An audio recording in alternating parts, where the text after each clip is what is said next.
Okay. Yeah. Good job. Good job. Yeah, it was good. That was really good. Wow.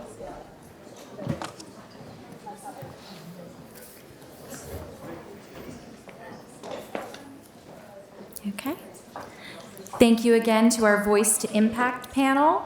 Our concluding panel explores how artificial intelligence is moving beyond automation to expand human capability across our work, our creativity, and our potential. Moderating is Professor Arun Darajan, the Harold Prince Professor at NYU Stern.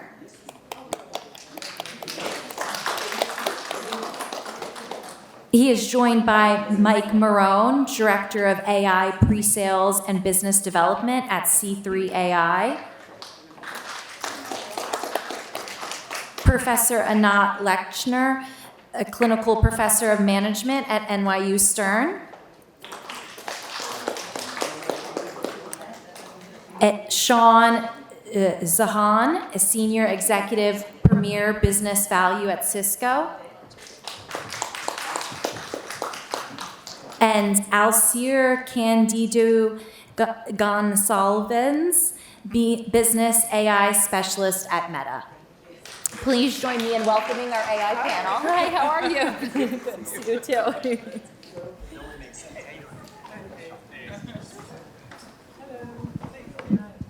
All right. Thank you all for staying. We are running a little behind. Thank you. And yeah, that's a hard panel to follow. Such an impressive lineup of speakers. So congratulations, Selikat and Zul, for putting together such an amazing event. I'm Professor Arun Sundarajan. I'm a professor here at Stern. So my journey to New York Tech Week was like, walking 2 blocks down from my office, to this building. And we have a pretty stellar panel here. We don't have a lot of time because of we're sort of running behind. So I'll make some really quick introductory remarks, and then I'll invite the panelists to sort of tell us a bit, maybe a sentence or two about what they do and what their connection to the question of the panel is. And we'll have a couple of questions, throw it open to the audience if we have time. So the topic we're discussing today is beyond automation, how AI is unlocking a new era of human potential. And the beyond automation part is, in many ways, people are looking at artificial intelligence, and there's one narrative that it will do what humans do. That's the automation narrative. There's a different narrative, which is it will expand what humans are capable of doing. That's the augmentation narrative. And at this moment in time, it's not entirely clear to anyone which of these two narratives is going to dominate. We do know that AI lowers the barriers to creating things of value dramatically. Perhaps more than any other technology that has preceded it. And in some ways, this promises to grow the economy. When you can create things of value more easily, the economy tends to grow. It tends to go in a direction that is fulfilling unfulfilled human aspirations. This is, in the 18th century industrial revolution, where people worried about what will be left for humans to do. I guess the unfulfilled aspirations at that time included, there was no healthcare industry, there was no tourism industry. There were other industries like interior design that barely existed. And so there's a wide variety of things that humans wanted that they couldn't get because they were busy surviving. And once machines took over and made it easier for humans to survive, humans then pursued these other things. So the question is, what are the unfulfilled human aspirations that the expansion of the economy is going to sort of follow? Our panel has, sort of a range of expertise from, different industries, academia. We have Alcir Gonzalez from Meta. We have Shawn John. I like that. It sounds better than Yeah. Gene. Yeah, Shawn John. Yeah, Shawn John from Cisco. We have my colleague Anat from NYU Stern and Mike Maroon from C3AI. And so why don't you sort of briefly introduce yourself, just sort of tell the audience in sort of 2 or 3 sentences what you do and like what your connection to AI and human potential is. Sure. So I'm Mike Marone at C3AI, predominantly focused in the defense technology space. But I had a brief stint. I was in the Army for quite a while before that, Deloitte, et cetera. But I had a brief stint in the health and beauty space, focused on mani-pedi franchising. It's probably why I was invited here from the, bringing the beauty side into the defense tech realm. But very involved in how we deliver AI and command and control layers to the Army, Missile Defense Agency, and many others. I'm Anat. I teach at Stern ever since 1999. In recent years, I teach on leadership in the age of AI, trying to figure out what that means together with the students. I have an AI startup. I come from a consulting background. I spent a few years at McKinsey, and I'm doing a lot of consulting on my own. I'm very much intrigued by, what do humans like us do now that there is a new will in town? It's as if we are crawling out of the cave once again, and there is new will. And I think that if we're connecting with the previous panel, there are so many problems that can be solved now that we couldn't solve. So my concentration is on the upside of what's about to happen. I'm trying to better understand it. Hi, my name's Shawn, and I have been in and around AI since the 1990s. It's been in existence since the 60s. The compute speed and the data available to train these models has really catapulted the AI models to a whole new level. And when you look at the rate of innovation on those, it's exponential. I have situations where I have customers. So I work at Cisco, and basically what I do is I figure out what people are trying to do and then figure out how to apply technology to help them do that. Whether that's AI or not, I don't always go to AI because sometimes AI is not the answer, believe it or not. So I try to objectively figure out what is it we're trying to do and then work backwards from that. I'll tell you that I have entities that have bots talking to bots for automation, and there's no human intervention. So you have an AI sending something to an AI and an AI responding to something from an AI. And I like to think of this term in all of my equations, NI, natural intelligence. Because I do think that the minute you get to close to singularity and you have those AI models now self-improving and we, by definition, lose control. And so I think that there's an important point to always have NI as part of AI. And so that's what intrigued me about this one. Awesome. My name is Alcir. I work at Meta as a business AI specialist. And I've been at Meta over the past 9 years, so I've been seeing everything. And most recently, the company has pivoted towards AI. And what I do there is basically to sit between the people who actually build the AI products, so engineers, product managers, and the clients who are going to use it. So my area specializes in products that are outside of the ads space. So applications specifically for businesses in all sizes, from small companies until large enterprise. And what makes this area different is that the products we are bringing to market are in pre-launch stage. So we are testing the products, we are seeing what actually works. And the good thing about this role and this position is that I can see what's really happening behind the hype. So what actually works, what clients resist to, what they like about AI, and what are the workflows that are actually happening. The point is, 15% of everything that happens in terms of decisions and conversations in workflows are going to be handled by agents in the next couple of years. Last year, it was 0. So AI is becoming more and more important. Companies are using it. People are using it. So I think the right question today is not exactly what is going to be the best model or how AI is going to transform everything. It's already happening. So when it becomes the real infrastructure, when it becomes like a normal part of our lives, how it's going to look like. I think that's the question. And right now, based on what I've been seeing with this like hundreds of clients and products we've been testing, is that the gap is not necessarily technical, it's behavioral. In terms of, okay, this is AI, I need to accept this, I need to transform my company to be able to work with those workflows.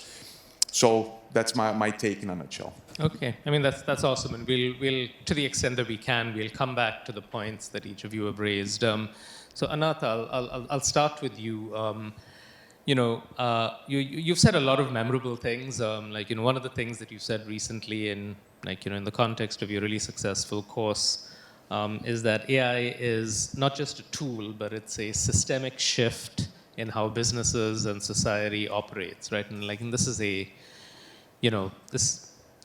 it's sort of a fundamental change in sort of how business and society are going to operate. So, I mean, where in your experience are you seeing AI genuinely expand human potential, sort of the core of the panel's question, versus simply speed things up or substitute for what humans do? And so why don't we start with you, and then people can weigh in, and then I got a few more questions, and let's see how far we get. I think it's And any time you don't remember the question, sort of like speaking to the last panel, ask me and I will tell you, what I think the question is. I already forgot it, my age. I think that I'll say something a little bit more broad, not necessarily in terms of examples that we all see in industry already, across different occupations, but I think that I'm very much interested in that condition that we now gave machine the opportunity to command language. And it is the first time that machine has now had come to augment us this way. And language has been our, what shall we call it, moat as human beings, right? Everything that's created is created through language. And so there is a question on augmentation, there is a question on replacement as a result, and we already get to see the models being able to infuse all sorts of smart insights, foresights into the work that we do, even casually. We're doing some work with Claude, and I'm asking Claude to develop with me, co-develop a leadership development program for a client of mine. And it can quite quickly generate 15 more ideas than the ones that I have. And I can vet them, and I can maybe, through my expertise, be able to wait on them. But I wasn't necessarily so quick, and I wasn't necessarily thinking through all these angles. So those examples are naturally augmenting ways of thinking and ways of approaching things. But to me, the question is, where is the human becoming the bottleneck? Because we don't have that breadth of knowledge, and because we don't have that level of command of the language that machine now is able to quite quickly now hold. Yeah, I mean, and it's, there was speeding things up that came initially. Yeah. And then, I think a lot of people, especially people who are not entry level, have been sort of seeing this amplification of capability. And I think sort of the big open question for us is that also a transitory phase before, as you put it, the human becomes the bottleneck? Or is it the status quo where there's a little bit of exponential growth to the, there was a blog post from Anthropic yesterday that said that AI is writing itself, and laid out 3 scenarios. One is the S-curve gets diffused, 2 is sustained exponential growth, and the third is AI starts building itself. And I'm sort of a scenario 1 person, but I'm sort of cautiously optimistic about humans. Mike, I'll move to you, because you're in a very interesting sector. There's a tremendous amount of, there has been a tremendous amount of use, to Shawn's earlier point, AI didn't come with ChatGPT in 2022. It's been around for decades, and the defense industry has been an extremely heavy user of AI for a long time now. But if you think about it, I mean, your environment is incredibly data rich, right? I mean, decision makers are drowning in data, and there's volume, there's the speed, there's complex data.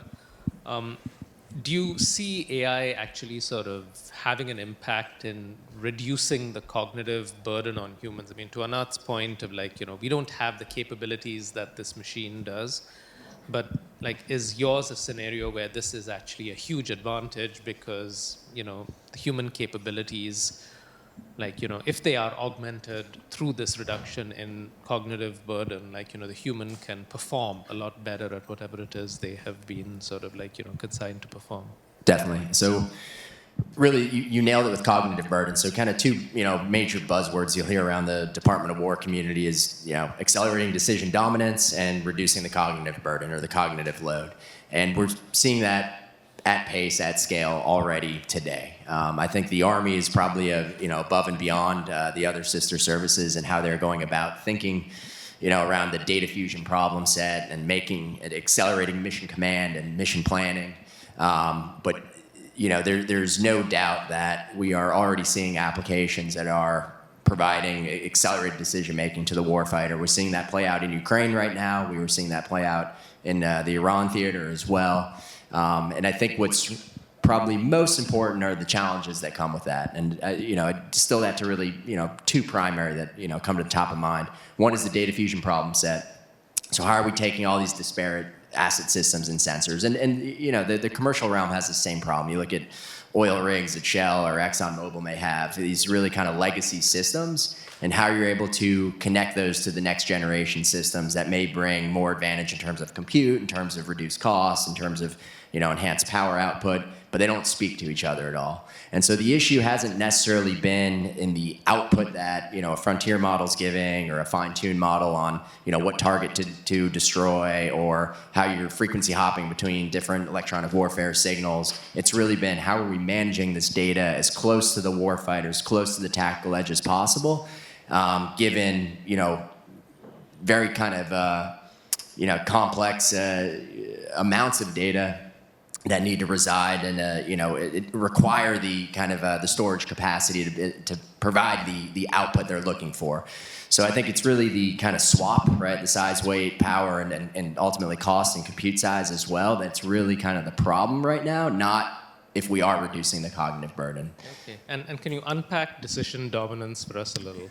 Yeah, so decision dominance, from the commercial realm, I'd say, how are we driving profit? How are we making sure that we're, getting a product to the customer as quickly as possible? How is that customer, clicking on a website to purchase that product as quickly as possible? For the military, decision dominance is where am I placing an asset? Where am I placing a warfighter? How am I setting up a defensive position? When am I, executing an offensive attack in order to defeat the adversary? And the adversaries, we don't need to talk about those. That's for another place and time. But they are taking advantage of these same capabilities. And so it's really a war of who's going to be able to, leverage this to their advantage faster, both at the edge, both UAS systems, so your unmanned aerial systems, your unmanned surface vessel systems, in order to provide kind of that placement and that final decision making by a commander to win the fight ultimately.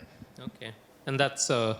It seems very clear that in your domain there's going to be sort of a dramatic increase in the use of machines, as there always has been, but it's not yet clear whether that will sort of lower the dependence on humans or raise the dependence on humans, right? I mean, I'll move to you, Shawn, because you've sort of raised this intriguing possibility in this capital labor substitution question. The typical question is, will we spend more on data centers and compute and then less on human labor?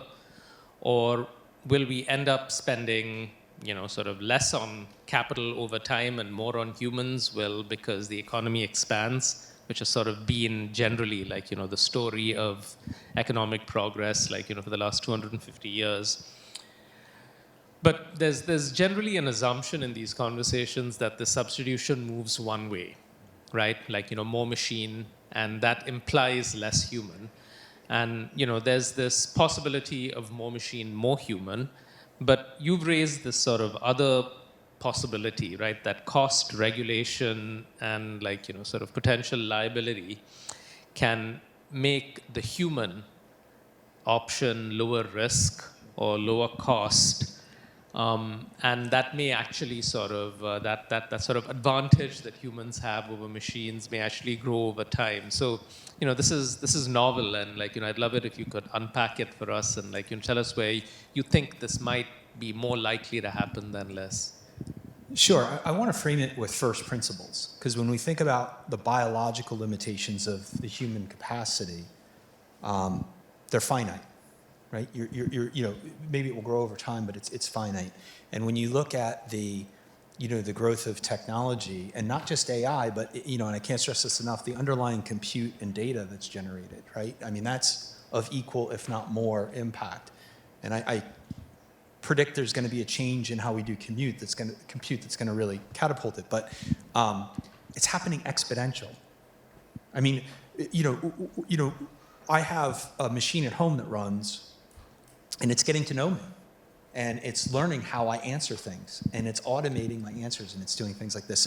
So to bring it back to your question, I guess, when you think about those first principles and the limitations of the tools you have to achieve an objective, I think that there are things that will, at least for the foreseeable future, lean towards a human to be more efficient and more effective. But when you think about something, and I was talking to my wife about this before, and this is her analogy, I'd love to take credit for it, but think about finding a needle in a haystack, right? Which is what a doctor needs to do. If you come in, there's a cocktail of things that you have. You have your DNA, you have your lifestyle, you might have an ailment, you might have certain medications. There's a cocktail of things that they need to sift through, many different haystacks. Now, a human being will have to sift through one haystack to find that needle, and they may or may not find that. But when you start to put the different haystacks together, and you still have that one needle to find that optimal thing, that's when you can really leverage the power of AI. And you still need the human there. I'm a big proponent of guarding AI to AI to AI to AI, because by definition, when that singularity happens and the human's out of the loop, you start to lose control. So from an economic perspective, I think a human is always necessary in some way to make sure that we are in control, because that's the scary part to me, is that next piece. And so is there any particular scenario where you see this sort of narrative playing out where maybe the machine can do it better, but for the reasons that you've sort of alluded to in the past, you've alluded Sure. to, risk, cost, predictability, we're going to be using humans rather than machines? Oh, absolutely. So if you just look at the compute and storage costs, right, and the power consumption, and they're increasing exponentially, there are absolutely going to be tasks that will be more efficient and more effective to be done by humans for the foreseeable future. What scares me is the rate of innovation that's happening. It's hard to predict. I mean, literally, I will work with a model 1 month, or I'll work with something 1 month, and within a week, it's obsolete. I mean, the rate of innovation is staggering. And then, you start to look at things like Neuralink, and you start to look at the fusion of humans and machines. It's frightening to me a little bit, and it's frightening because it's an unknown, right? It's not knowable, and we kind of don't know where that's going to go. But absolutely, for the foreseeable future, I can't fathom letting the AI run on its own without check. Okay, and that's in some ways the a lot of how this will play out will depend, I guess, to some extent on the extent of the capabilities of the current generation of AI systems that we're building, right? Because there's this. Well, look at Mythos. Yes, that is. I mean, it emailed its developer that it's escaped. Yes, and so Alcir, I mean, let's sort of move to you, because you've been watching companies. You were sort of initially sort of doing this in the telecom sector, and and then you helped a whole bunch of companies in the telecom sector with sort of their AI implementations and sort of AI transformation, which is the thing that we're all trying to figure out. What exactly does that mean, right? And so I think that there's not there's not a lot of debate that certain capabilities of these machines are going to continue to grow, right, at a pace that we haven't seen before, like, capability to code, the capability of language that Anat pointed out, the sort of the extent to which one can sort of bring together disparate data sets in, like, sort of decision environments, as sort of Mike has alluded to. So there's the technological progress that's going to happen. The agents are going to get better. But that's not the only part of what leads to success with AI in business, right? And there are businesses that do certain things that make the AI succeed or the tech succeed. There are businesses that maybe apply them to particular kinds of problems. So sort of in your work, what are you seeing as, like, either the characteristics of the business or the characteristics of the situation where AI seems to be successful versus the characteristics where AI seems to sort of not be working, like, in favor of the stakeholders? That's a great question. What I've been seeing is a combination of, I would say, a couple of different things. As I said, today the gap for adoption isn't necessarily technical. It's more in terms of fluency and understanding what is the role of AI and what you can achieve with that. I think that's the main point. It's not clear for most companies what they can do with AI. So recently, for example, the MIT released a study, and they found that 90% of everything that was done with AI had no meaningful impact. If you think also about the Gartner hype cycle curve, we are in the peak of expectations in terms of AI, specifically around AI agents now. And this is how technology is adopted overall since, like, I don't know how many 100 years ago. It starts with people noticing that, then a peak of expectations when we believe that it's going to transform the world, it's going to change everything. This phase in particular comes with fear. People become afraid of that, and that's the norm. When electricity was being implemented in the US at scale in the 1890s, so I don't know, 150 years ago, there were a ton of propaganda, cartoons and stuff with people dying from electricity. Like people stuck in wires, getting electrical shocks and everything, because people were really afraid of that. If you think more recently, 5G, for example, I would say 6 years ago, we were in the peak of expectations. People were saying that 5G were going to transform everything. And there were a lot of transformations, but it wasn't exactly what people were expecting at the time. And also it came up with a lot of fear. Oh, 5G gives us cancer and stuff like that, you remember? Also the vaccines, I know this is controversial, but the new technology to develop vaccines made people extremely concerned. So I think this is one thing. Companies don't understand exactly what is the role of AI. They understand that they need to do something. The second one is, the larger the enterprise, the more difficult it is for them to approve. And it's become, it's a truth because of bureaucracy. When I'm talking with small businesses or solo entrepreneurs, the adoption is fast. When the company is medium and there are like more than 5 people working there, it becomes a mess. It takes months for them to do it. And the third one is, okay, we're gonna have more deliverables, there will be more productivity, but what we are gonna do with that? Imagine that you run marketing department and you implement an AI that gives you 20 times more insights on your product or demographics, whatever. Do you have the capability to process that and transform this into something meaningful? So these 3 things is what I've been seeing when speaking with businesses about AI recently. Yeah, and I think that's, a lot of people look at that hype cycle and say, well, we've seen it before, but it really does sort of tell us a lot about, there's going to be a lot of disillusionment with AI that's sort of like, in the pipeline. And but you point out a very important sort of dimension, right, which is that,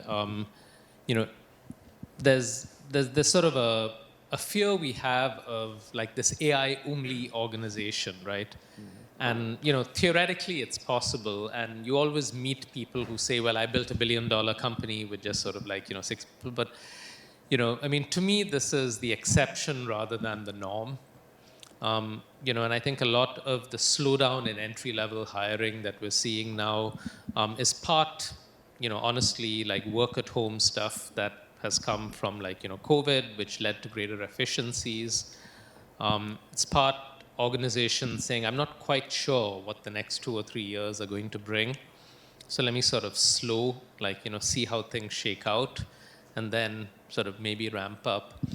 So it is an odd moment, though, because I don't recall a time in my sort of my career studying technology where even the people who think about this all the time could not pin down this is exactly what trajectory we're going to see. But I wish we had more time for to sort of delve really deep into this. But I do want to sort of bring up one question before we conclude, and this is for everybody, which is about human potential, right? I mean, there's always unfulfilled human aspiration. There's a ton of unfulfilled human potential in the world. I mean, I think we'd all agree.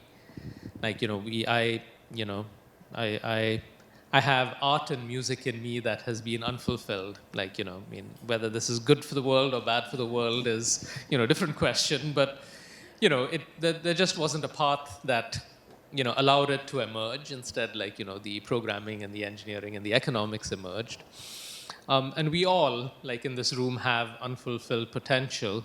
There are billions of people outside of this room where a vast majority of their potential is not fulfilled. Right? I mean, where do you see the promise for AI to sort of unlock human potential? I mean, what do you see as the kind of human potential or the domain of human potential that you're most excited about AI unlocking? If we put aside work, if we put aside singularity, where do you want to see AI unlock human potential? I'll try. I'll be maybe simple, maybe too simplistic about this, but I'll say this. The way I think of the current phase is humanity, with all the knowledge that we've developed so far, has arrived where we've arrived. There's quite about 1 million problems that we can collectively think about that are not solved within the current paradigm. But what's happened over the past, I'd say, maybe 30 years or so, that's noticeable to all of us, is that we've now gone to a point where we're connected with one another because of the social networks that have arrived. And we are now connected with our knowledge in ways that historically we've never been connected with our knowledge. It's like 2 punches away kind of thing, right, of a keyboard.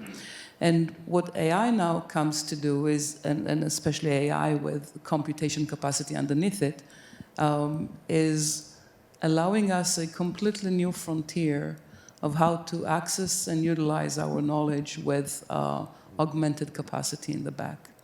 So this cannot result in anything but an explosion of innovation in the areas that we've been limited at. And the machine will lead, most likely, but I think that where I'm very optimistic about us is we still have one thing that is pretty good about us. We know to want things. We know to will. We have willpower. I mean, people that were sitting here earlier demonstrated it in some amazing ways. Machine can now conceive and will be able to continue and conceive of opportunities, but so are we. And so I don't mind that machine will take over once I just prompt it to go do something. That's perfectly fine as far as I'm concerned. And so my point is the 1.5 million problems that we haven't been able to solve are now on the deck to now go choose something and go do it. And that'll be really beautiful. Okay, that's awesome. So, yeah.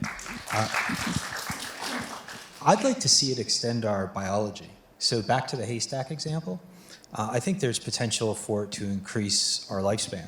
I think there's potential with things like Neuralink to make people who can't, well, it's happening, who can't walk. Those are the things that I find pretty inspiring. I will say, the word AI, so, I wrote a book in 2016. My son reminded me today. He's like, Dad, you wrote this book and you were talking about all this before all this stuff happened.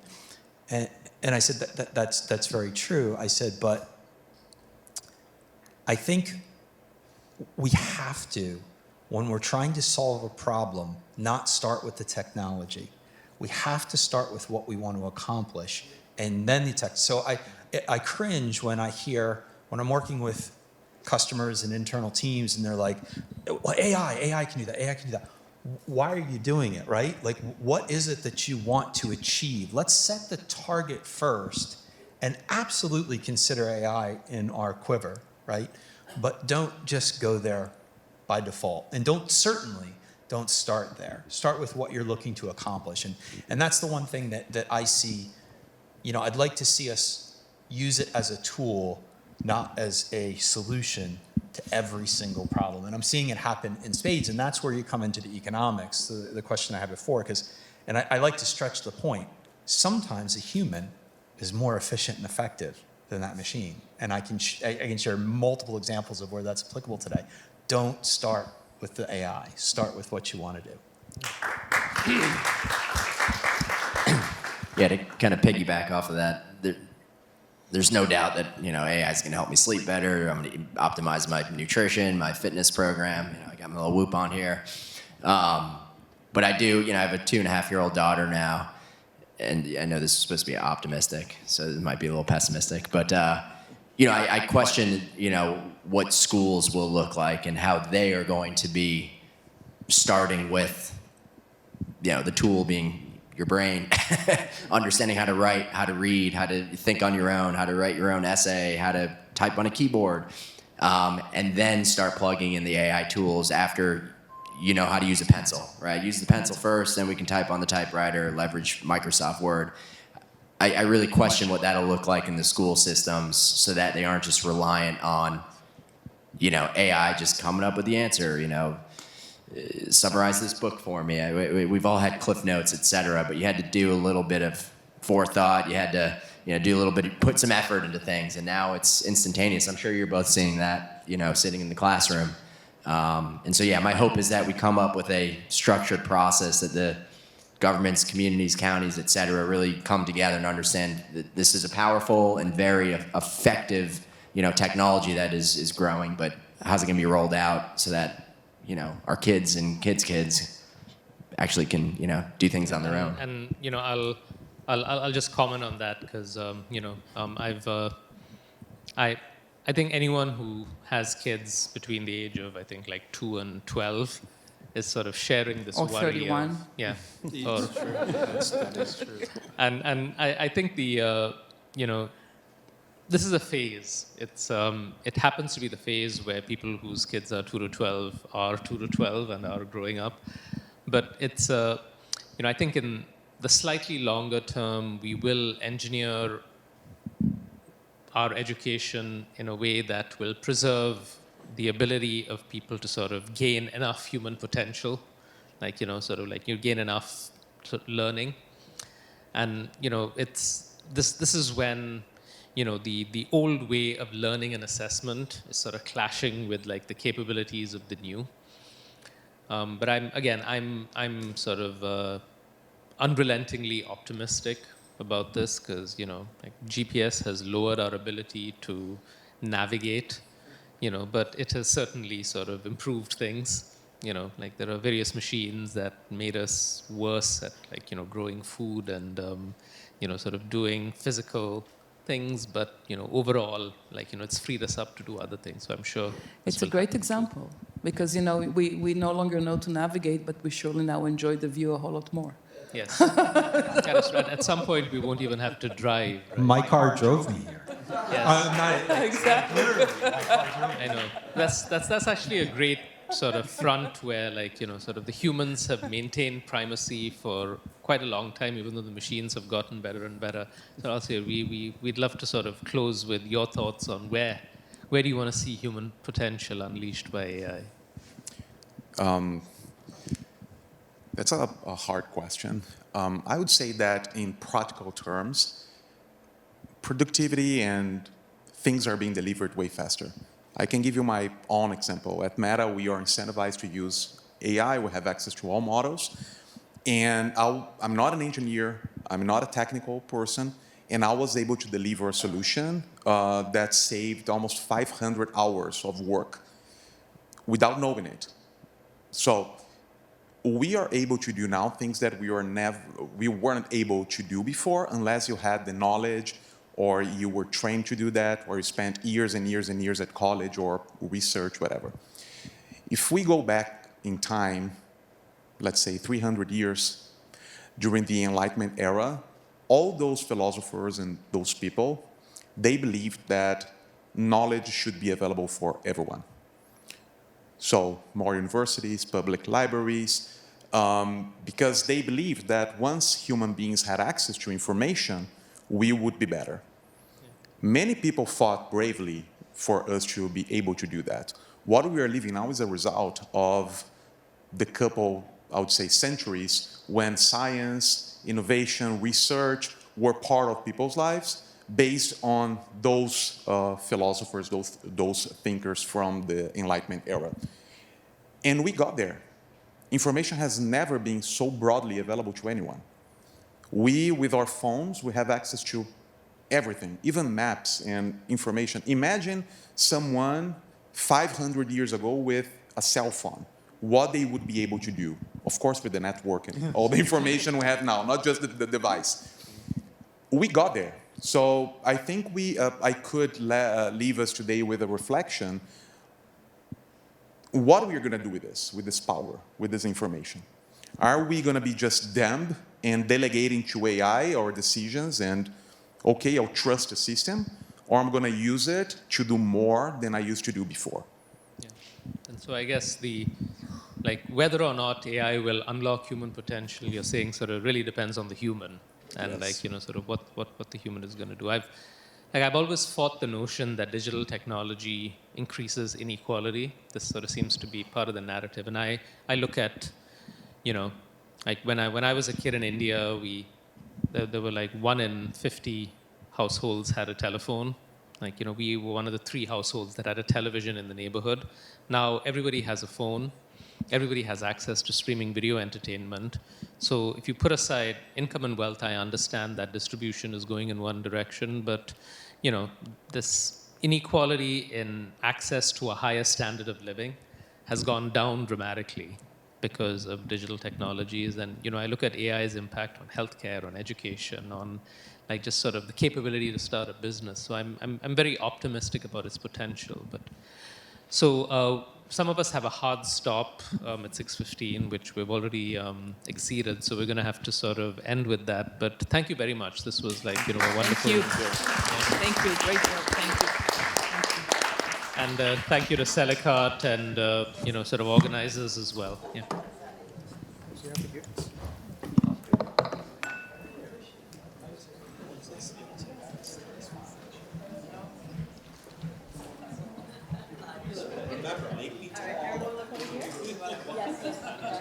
All right, ready? 1, 2, 3.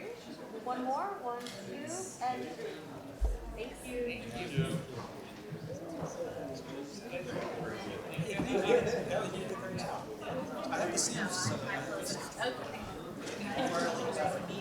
Everybody's already moving, so. Thank you all for being here this afternoon. On behalf of the Sellicart team, we would like to extend our sincere thanks to each of our speakers and moderators for sharing their insight and expertise. Our gratitude also goes to our co-host, Watch Her Win New York, to our partners, and to our presenting partner, A16Z, for making this afternoon possible. And finally, thank you, our guests, for your time and engagement today. Our program now continues with a coffee reception. We warmly invite you to remain to continue today's conversation and to connect with the remarkable people in this room. The most valuable outcomes of an afternoon like this are often the relationships formed afterwards. The reception is now open. Thank you for joining us and enjoy the rest of your afternoon.